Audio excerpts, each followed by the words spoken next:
नमस्कार, बीवीएन परिवार की तरफ से आज हम जगमालपुरा में जो सम्मान की एक कड़ी लेकर के चले थे, उस कड़ी में आगे बढ़े हैं। आज बेटी कोमल जो 94% के साथ बहुत ही बेहतरीन रिजल्ट 10th बोर्ड का दे पाई, और कहीं ना कहीं ये वो बेटी है जो पूरे साल जब तक मैं क्लास में रहा, तो मैं आपको पर्सनल एक्सपीरियंस शेयर करता हूँ कि ये वो बेटी है जो केवल और केवल अपनी पढ़ाई से काम रखती थी, और कहीं ना कहीं जब इसका मोटिवेशन डाउन हुआ तब बार बार ये टीचर से कैसे टच में रही, किस प्रकार से इस मुकाम तक आई, तो वो तो हासिल किया। सबसे पहले मैं इस परिवार को धन्यवाद दूंगा बीवीएन परिवार की तरफ से कि इन्होंने बहुत ही अच्छे तरीके से बच्ची की केयर की, हमारे साथ कंधे से कंधा मिलाकर हमारा साथ दिया, बच्ची का साथ दिया, बच्ची को मोटिवेट किया ताकि ये बच्ची इस रिजल्ट तक पहुंच पाई।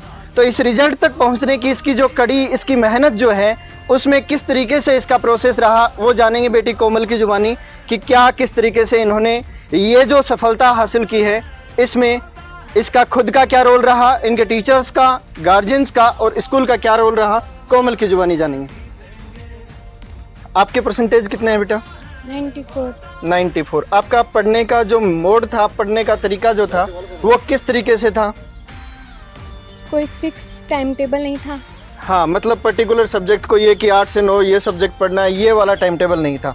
मैं आपको बता दूं कि पहले वीडियो में मैंने आपको पहले भी बताया था, और ये वीडियो आपके सामने है कि वो बच्चा कभी नहीं पढ़ता जिसकी स्टडी टेबल के पास कहीं ना कहीं वॉल पे एक टाइम टेबल लगा हुआ है कि 8 से 9 मैथमेटिक्स पढ़नी है, 9 से 10 इंग्लिश पढ़नी है। क्योंकि जो पढ़ने वाले होते हैं उनको टाइम का पता ही नहीं चलता। उनका एक ही टारगेट होता है कि दिन में जो करवाया गया है उसको सोने से पहले मुझे कंप्लीट करके सोना है और सुबह उठ करके मुझे रिवाइज करना है। तो क्या यही स्ट्रेटजी आपकी रही? Yes sir. ओके, आपके टीचर्स, आपके गार्जियंस और स्कूल की आपकी सफलता में क्या भूमिका रही, शॉर्ट में आप बता दीजिए। टीचर्स और पेरेंट्स का फुल सपोर्ट रहा। सभी टीचर्स ने मोटिवेशन देने में कोई कमी नहीं रही। पेरेंट्स ने कभी साथ नहीं छोड़ा, हमेशा डिमोटिवेट होने पर मोटिवेट किया, बस इतने। अच्छा, जैसे कई बार ऐसा होता था, नहीं घबराने की कोई बात नहीं है, कई बार ऐसा होता है कोई सब्जेक्ट में नंबर कम आ गए, टेस्ट की रिपोर्ट कम आ गई, तो कभी दादाजी ने, पापा जी ने, मम्मी ने, दादी जी ने डांट तो नहीं सुनाई? क्योंकि वही वो कहते हैं ना कि जो डांट होती है, जो प्यार होता है, उसमें भी बहुत बड़ा प्यार होता है। कहीं ना कहीं वहीं से मोटिवेशन बच्चे के मन में आता है कि कहीं ना कहीं मेरे दादाजी ने आज मेरे को ये कहा है कि बेटा इतने कम मार्क्स नहीं आने चाहिए, तो वहाँ से एक मोटिवेशन मिलता है कि नेक्स्ट टाइम मैं मेरे दादाजी को वो मार्क्स ला के दिखाऊंगी कि जो हाथ मेरे को डांटने के लिए उठे हैं कि बेटा आपको अच्छे मार्क्स लाने चाहिए, वही हाथ मेरे सर पर मेरे को सहलाने के लिए उठे, और वही मोटिवेशन सबसे बेहतरीन होता है। अब मैं दादाजी से जानना चाहूँगा कि पोती को पढ़ाने में और पोती ने किस तरीके से ये जो मेहनत की, आज आपका और पोती का जो सम्मान हो रहा है, सबसे पहले तो उसमें आप कैसा फील कर रहे हैं, कैसा महसूस कर रहे हैं, और उसके बाद इसकी सफलता में किस तरीके से स्कूल और आपका सहयोग रहा? बिल्कुल, आपने ठेठ मारवाड़ी में चाल बातो भी मजो ज्यादा हंसी है। इसको बता दिया बच्चे को, भाई टाइम पर स्कूल में जाओ, टाइम पर पढ़ो, टाइम पर आओ, और फालतू में कहीं इधर उधर मत घूमो।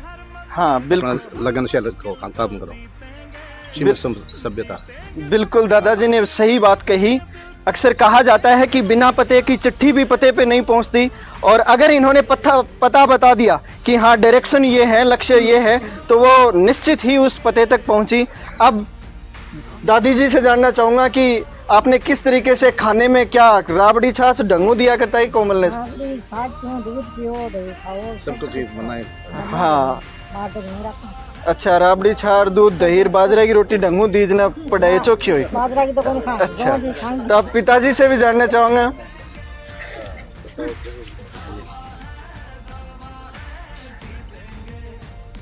हाँ बताओ साहब, किस तरीका स्कूल में किस तरीका ते पढ़ाने के लिए तैयार करता बच्चे ने, किस तरीका भेजा करता, और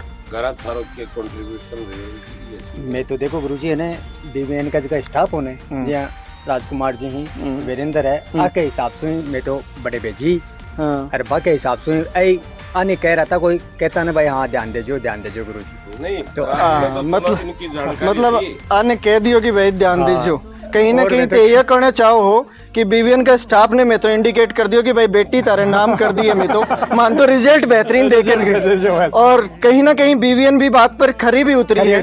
बी रिजल्ट ने बुनान के लिए बी रिजल्ट तक पहुंचाने के लिए बीवीएन ने अपनो बहुत अच्छी भूमिका निभाई है, तो यो कहना चाहूँ। हाँ। तो अब मैं प्रिंसिपल सर से पूछना चाहूंगा कि अपन ने इस बच्ची को जो मेहनत लगन जो रही इसमें, और आगे आप सर इस बच्चे को क्या गाइडेंस देना चाहोगे कि इसको किस लाइन में किस फील्ड में भेजना चाहोगे? पहले बच्ची से पूछ के और बाद में आप इसको गाइड कीजिए सर। हाँ बेटा, मैं सबसे पहले तो इस अपार सफलता पर आपको, आपके पूरे परिवार को बहुत बहुत बधाई, बहुत बहुत शुभकामनाएं देता हूँ कि आपने पूरे परिवार का बीवीएन का और इसके अलावा ज़िले में भी 94% के विद्यार्थियों को यदि अपन बोर्ड के टॉप 1% के हिसाब से देखें तो 1% में तो कैटेगराइज होते हैं। तो आपने एक तरह से ज़िले का भी नाम रोशन किया है। अब ये सेकेंडरी लेवल जो था वो एक ऐसा टर्निंग पॉइंट था। इसके बाद आगे आपको एक अपने रुचि के अनुसार स्ट्रीम का चयन करना है कि भाई आपको किस सेक्टर में जाना है। जैसे मान लो इंजीनियरिंग है, डॉक्टरी है, या उसके अलावा सिविल सर्विसेज हैं और डिफरेंट टाइप के जो सेक्टर्स हैं, तो उनमें से आपकी रुचि किस ओर है और किस तरह से आप उसमें जाने के लिए प्लानिंग कर रहे हैं, बताओ बेटा। सर ज़्यादा तो डॉक्टर बनने की है, अच्छा अच्छा, इसीलिए बायोलॉजी लेकर करेंगे आगे। यानी आप नीट की तैयारी करके और जो है वो एक डॉक्टर बनना चाहती हैं।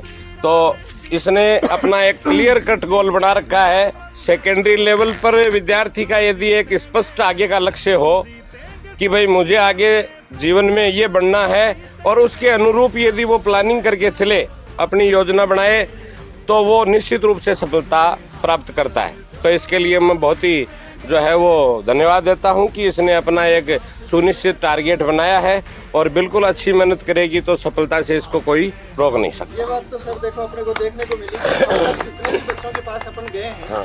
हर बच्चे का गोल पहले से प्री डिसाइडेड था कि मुझे ये बनना है, इस तरीके से जाना है। और हम हर बच्चे को एक भरोसा दिलवा के आए कि बेटा आपका गोल चाहे जो भी हो, नीट हो, जेई हो, IAS, UPSC या कोई भी गोल हो, आप केवल हमें बताइए। हम तय दिल से जब तक जहाँ तक आपका लक्ष्य अचीव नहीं होगा तब तक हम आपके साथ रहेंगे, आपका हैंड होल्डिंग करेंगे और आपके वहाँ तक साथ देकर के उस लक्ष्य तक पहुँचाने की हम भरसक प्रयास करेंगे। मेहनत आपको करनी है, फैसिलिटेटर के रूप में आपकी अंगुली पकड़ करके हम चलेंगे। बिल्कुल बिल्कुल, और समय समय पर हम ये मार्गदर्शन देते आ रहे हैं, सेमिनार्स के माध्यम से, कैरियर काउंसलिंग के माध्यम से, या विभिन्न पुरस्कार वितरण समारोह में भी हमारा मुख्य लक्ष्य यही रहता है कि बच्चों में स्वस्थ प्रतिस्पर्धा हो, आगे बढ़े और वो अपने कैरियर के प्रति सजग हो कि आगे उनको इस सेकेंडरी लेवल या 12th के बाद में आगे जीवन में बिल्कुल स्पष्ट दिशा में आगे बढ़ना है और सफल होना है। तो अब मैं डायरेक्टर सर से भी जानना चाहूँगा कि बच्ची के बारे में वो भी बताएं और अपना रिजल्ट जो है उसको ब्रीफली बता दें कि अपना रिजल्ट किस तरीके से क्या रहा, वो भी व्यूअर्स को बताया जाए कि अपना रिजल्ट कितने स्टूडेंट्स और क्या रिजल्ट रहा सर। तो सबसे पहले तो मैं इस परिवार को बीवीएन परिवार की तरफ से ढेर सारी शुभकामनाएं, और जो बच्चे ने जो सफलता हासिल की है, बहुत अच्छे परसेंटेज 94% है।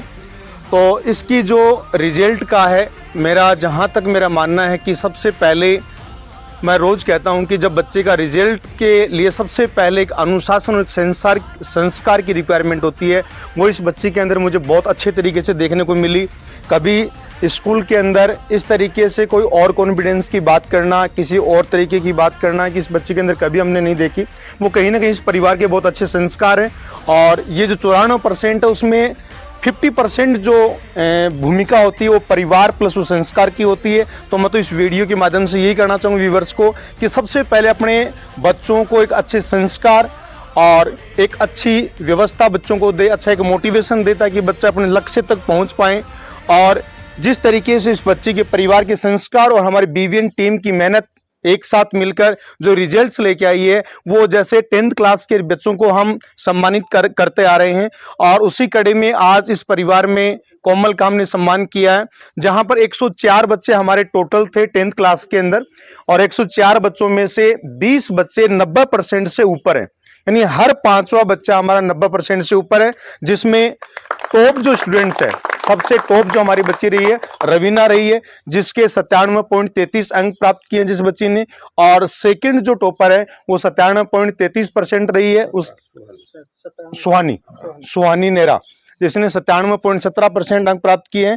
और उसके बाद में अगला जो हमारा 95.33% है, 95% है। उसी तरीके से 94% के क्रम में लगभग 5-6 बच्चे हैं। इसी तरीके से 93 के क्रम में भी लगभग 3 से 4 बच्चे हैं। 2 91 है, उसके बाद में 90 से ऊपर बच्चे, हमारे टोटल 20 बच्चे हैं। तो कहीं ना कहीं ये टीम की, राजवीर जी, एक मेहनत है जो लगातार एक एक बच्चे के साथ अच्छे तरीके से मेहनत कर रही है। और एक एक बच्चे का आपने देखा, आपने लगभग 8-10 बच्चों को अपने सम्मानित किया है। सभी बच्चों के घर पर हम गए, जिन भी बच्चों से हमने पूछा कि आपका लक्ष्य क्या है, तो उन बच्चों ने जरूर हमें लक्ष्य बताया है। बाकी हम बहुत बार बाहर भी जाते हैं, फील्ड में जाते हैं, सीकर के बाहर भी मैं जाता हूं। लगभग इस बार मैं 125 स्कूलों में जाके मैं बच्चों से रूबरू हुआ हूं। और वहां पर जब बच्चों को हमने पूछा, 10th क्लास में जब बच्चा पढ़ रहा है, तो उनको ये पूछा कि बेटा आप 10th क्लास के बाद में आप क्या सब्जेक्ट लेंगे, तो बहुत सारे बच्चों के जवाब आते हैं, सर मैं साइंस लूंगा, और साइंस में मैं आर्ट्स लूंगा। मतलब यहां तक कि बच्चों को पता नहीं होता कि मुझे क्या करना है। ऐसा बच्चा है, मुझे एक बच्चा मिला कि बोले सर मैं साइंस लूंगा। मैंने कहा साइंस में क्या सब्जेक्ट लोगे? सर साइंस में तो मैं आर्ट्स लूंगा। हाँ, एक बच्चे ने अपने को कहा था कि मैं साइंस लूंगा, उसमें फिजिक्स, केमिस्ट्री और हिस्ट्री लूंगा। मैंने कहा बेटा ये कैसे हो सकता है, फिजिक्स, केमिस्ट्री और हिस्ट्री कैसे हो सकती है? और बच्चा 10th का बच्चा बता रहे हैं, वो सेमिनार में जब हम थे 2500 प्लस स्टूडेंट जब सुन रहे थे, और उस समय एक बच्चा कहता है कि फिजिक्स, केमिस्ट्री और हिस्ट्री लूंगा, तो इससे बुरी बात तो और क्या ही हो सकती है। लेकिन ऐसा बीवीएन के स्टूडेंट कभी नहीं कहते। बीवीएन के जो बच्चे पढ़ रहे होते हैं, लगातार जो बच्चे पढ़ते हैं, उनको कहीं ना कहीं टीचर क्लास के अंदर मोटिवेट करना, जो कैरियर काउंसलिंग जो सेमिनार होते हैं, या बच्चों को बार बार प्रेयर के अंदर जो सारी चीजें बताई जाती हैं, उन सभी से बच्चा अपने आप को तय कर लेता है कि मुझे कहां तक जाना है, मुझे लक्ष्य मेरा क्या है, और उस लक्ष्य के लिए मुझे क्या योजनाएं बनानी है। उनके साथ बच्चा लगातार मेहनत करके और अपने लक्ष्यों को हासिल करता है। ठीक है सर, थैंक यू।